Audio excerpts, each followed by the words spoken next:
do we actually love the people, or do we just love ruling over them?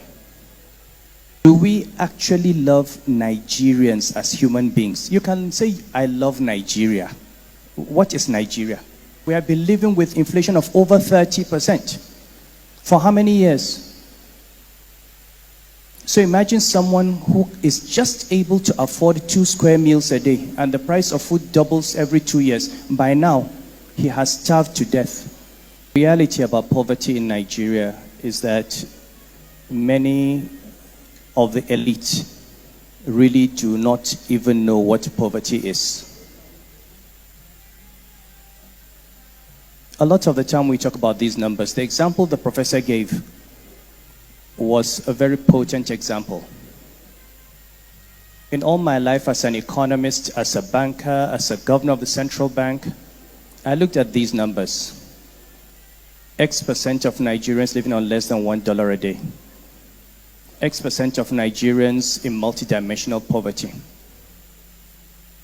And the numbers are bad, but you don't know how bad they are until you actually go and look into the eyes of poverty. The case of that lady was an eye-opener for me. I did not know poverty until I became an emir. When you actually go to a village, see the water they drink, see the house they live in. When you're told there's a primary school in a village and it is a 2-classroom school without a roof and without a teacher. When you see malnutrition and you see their children, how they look, then you understand what poverty is. And the reality is, even the poverty we see in the urban areas in Kano or Lagos is nothing. It is nothing. You actually have to go where the majority of our people live to know what poverty is. So the first question I think we have to ask ourselves as leaders, not just the political leaders, all of us, is, do we actually love the people, or do we just love ruling over them?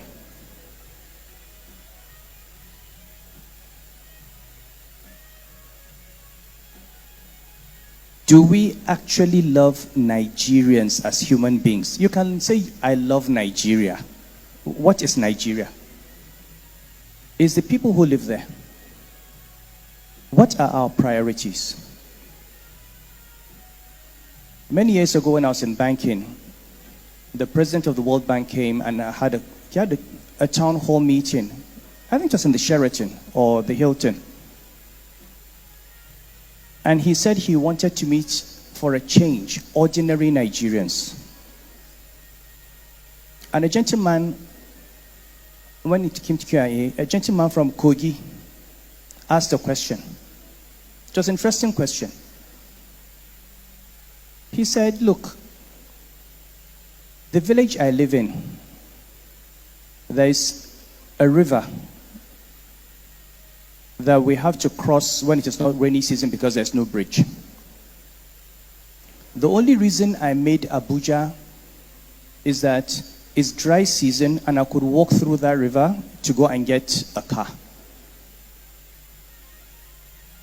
But my surprise is I came to Abuja and I saw so many bridges and there's no water. It was a profound statement. We build overheads and underpasses for ourselves, we build skyscrapers, and we think we are developing. Meanwhile, people cannot come out from their village to go to hospital. Pregnant women cannot get antenatal care. There is no concern, there is no investment in emergency services. Just yesterday, 115 people died in Mokwa from floods.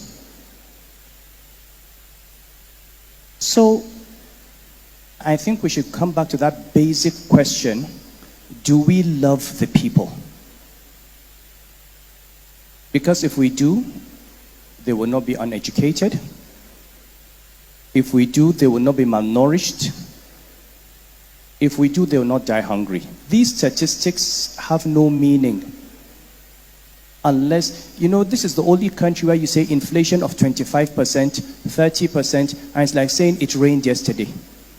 At 18% inflation, the price of everything doubles every 4 years. 18. We have been living with inflation of over 30%. For how many years?